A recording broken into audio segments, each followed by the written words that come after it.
ہاں تصویر کا مسئلہ خوب سمجھ لیں. دیکھو تصویر جو ہے نا، تصویر اس کے مختلف درجات ہیں.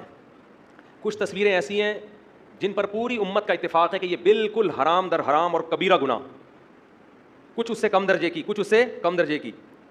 اس کی میں مثال دیتا ہوں. جیسے سطر ڈھانپنا فرض ہے، یہ تو سب کو پتہ ہے نا، لیکن سطر کے مختلف درجات ہیں. شرمگاہ ہے، یہ سب کے نزدیک چھپانا کیا ہے؟ فرض ہے. اگر کوئی شرمگاہ کھول لے تو یہ تو کبیرہ گناہ کا مرتکب ہوگا. لیکن اگر کوئی رانے کھول لیتا ہے لوگوں کے سامنے، چڈی پہن کے گھوم رہا ہے، تو یہ بھی سب کے نزدیک حرام ہے. لیکن حرام ہونے میں درجہ بہرحال، ایک بغیر چڈی کے گھوم رہا ہے اور ایک کم از کم چڈی پہن کے گھوم رہا ہے، تو دونوں کو ایک جیسا گناہ تھوڑی ملے گا نا. فرق ہو گیا کہ نہیں ہو گیا؟ تیسرا درجہ ہے ایک آدمی نیکر بھی پہنا ہوا ہے گھٹنوں تک، لیکن گھٹنے کھول کے گھوم رہا ہے، وہ یہ بھی گناہ ہے. لیکن اس کا گناہ کیا ہے؟ کم، کیونکہ اس میں فقہا میں اختلاف ہے. امام ابو حنیفہ کے نزدیک گھٹنا سطر میں داخل ہے، امام شافعی کے نزدیک گھٹنا سطر میں داخل نہیں ہے.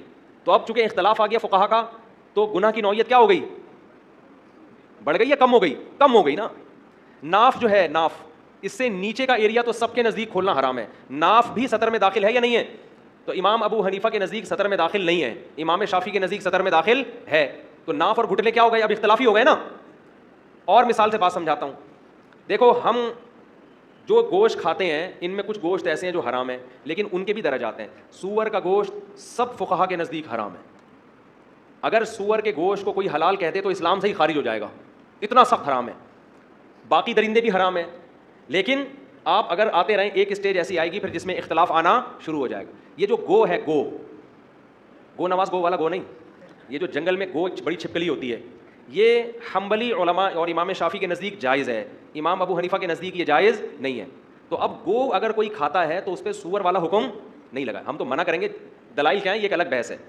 لیکن کھائے گا تو ہم اس پہ وہ فتویٰ نہیں لگائیں گے جو کس پہ لگا رہے ہیں، جو کتے بلی کھانے والوں پہ فتویٰ لگا رہے ہیں. اسی طرح سمندر کی امام ابو حنیفہ کے نزدیک صرف مچھلی حلال ہے، مچھلی کے علاوہ کوئی بھی چیز سمندر کی امام ابو حنیفہ کے نزدیک جائز نہیں ہے. اس کے دلائل کیا ہیں وہ میں کلپ ریکارڈ کروا چکا ہوں. لیکن امام شافعی کے ہاں کیکڑا بھی حلال ہے، جھینگا بھی حلال ہے. تو ہم تو منع کریں گے، ہم کہتے ہیں بھائی ایک فقہ کو فالو کرو، اعتراض دوسرے پہ نہیں کرو. تو ہم تو منع کریں گے بھائی کیکڑا مت کھاؤ، کیونکہ صحابہ میں، تابعین میں کسی سے بھی سمندر کی مچھلی کے علاوہ کچھ بھی کھانا ثابت نہیں ہے. ہم کہتے ہیں اگر حلال ہوتا تو صحابہ میں کسی ایک سے تو ثابت ہوتا نا کہ کیکڑا کھایا یا کچھ اور کھایا، تو مچھلی ثابت ہے. لیکن چونکہ بہرحال ایک بہت بڑے مجتہد ہیں امام شافعی، امام احمد بن حنبل، وہ کہتے ہیں جائز ہے. تو اب کیکڑا کھانے والے پہ ہم اگر ناک منہ بنائیں گے، ہم کہیں گے ناجائز ہے، تو اس کو وہ درجہ نہیں دیں گے جو کتے بلی کھانے والوں کو دے رہے ہیں. میں جھینگا نہیں کھاتا، منع کرتا ہوں لوگوں کو، لیکن میرے سامنے کوئی بیٹھ کے کھا رہا ہو تو میں برتن چھینتا نہیں ہوں اس کے آگے سے، فتوے نہیں لگاتا کہ بھائی اب اختلاف پیدا ہو گیا تو مسئلہ کیا ہو گیا ہے، اب وہ سختی نہیں رہی ہے. تو تصویر کا بھی مسئلہ اس طرح سمجھیں. تصویر کا ایک درجہ وہ ہے جو تمام فقہا کے نزدیک کبیرہ گناہ اور حرام ہے، وہ ہے مجسمے سازی. سمجھ رہے ہیں وہ کیا ہے؟ مجسمہ، جس کو کہتے ہیں ظل، سائے دار تصویر، ظل والی، سائے والی. جیسے آپ نے یہ بوتیک وغیرہ میں دیکھا ہے نا، انسانوں کے مجسمے ہوتے ہیں جن کا چہرہ واضح ہو، تو یہ کبیرہ گناہ ہے. اس لیے میں ان دکان والوں سے کہتا ہوں یار بغیر چہرے کے مجسمے کھڑے کر دو نا، چہرہ نہ بناؤ، تصویر میں اصل میں چہرہ ہے.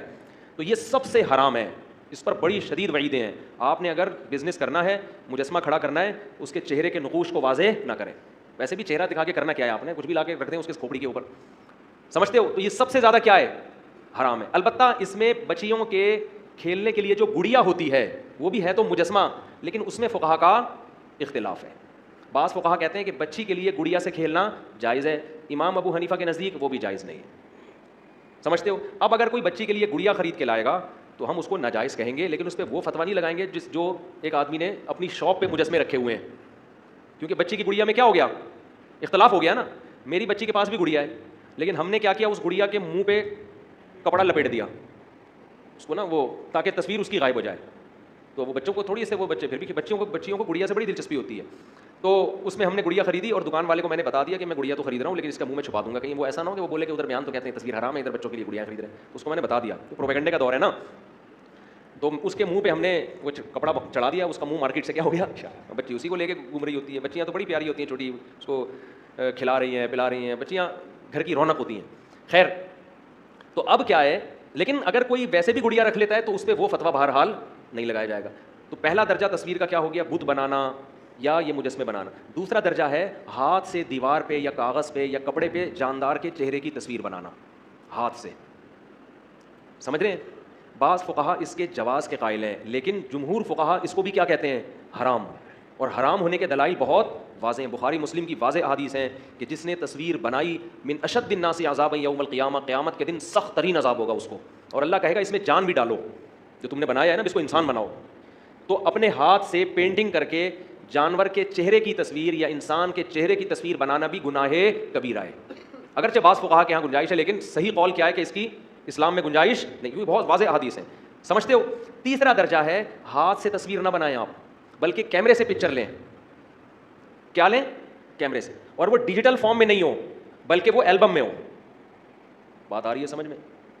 یہ بھی حرام ہے, لیکن اس کا درجہ تیسرے درجے پہ حرام ہے یہ, کیونکہ اس میں اس وقت کے بھی بعض علماء جو اہل حق بھی ہیں وہ اس کے جائز ہونے کے قائل ہیں. وہ کہتے ہیں یہ اس تصویر میں داخل نہیں ہے جس میں مزاحات لخلق اللہ, کیونکہ آپ کوئی نقل نہیں اتار رہے, آپ نے تو اللہ کی بنائی ہوئی چیز کو ہی پیپر پہ محفوظ کر لیا. لیکن ناجائز ہونے کے دلائل ہماری نظر میں زیادہ مضبوط ہیں, سمجھ رہے ہو؟ لہذا ہم یہ کہتے ہیں کہ اپنے شادی کی البم میں جو آپ تصویریں کھنچوا کے البم بنا کے رکھتے ہیں, یا اپنے بلا وجہ پاسپورٹ کی ضرورت ہو تو ایک الگ بات ہے, آئی ڈی کارڈ کی ضرورت یا ٹریولنگ ہے تو ایک الگ بات ہے, بلا وجہ شو بازی کے لیے ایسی تصویریں البم میں سجا کے رکھنا ہماری رائے کے مطابق جائز نہیں ہے. لیکن اس کے حرام ہونے کا درجہ دوسری قسم سے بہرحال کم ہے, کیونکہ اس میں اختلاف آ گیا. چوتھا ہے ڈیجیٹل فارم میں تصویر کو سیو رکھنا. پیپر پہ نہیں نکالی آپ نے, پرنٹ آؤٹ نہیں نکالا ہے, وہ کس فارم میں ہے؟ ڈیجیٹل فارم میں. سمجھ رہے ہیں؟ پرنٹ نہیں ہے. اس میں بہت سارے علماء اس کے جائز ہونے کے قائل ہیں, اگرچہ بہت سے اس کو بھی ناجائز کہتے ہیں, لیکن ہمارا جو رجحان ہے وہ اس کے جائز ہونے کی طرف ہے. اس کے دلائل کیا ہیں اس پر میں بہت پہلے کلپ ریکارڈ کروا چکا ہوں. تو اس میں بھی یہی ہے کہ چونکہ ہمارا تو اس کے یہ وہ تصویر میں, کیونکہ یہ اور ہلکا ہو گیا نا معاملہ, کیونکہ اب تو یہ صرف ایک ریز ہیں, یہ اس کی حصی کوئی وجود ہے نہیں, اس کا حصی وجود نہیں ہے. اور جو تصویر سازی میں خرابیاں تھیں وہ بھی اس میں نہیں ہیں.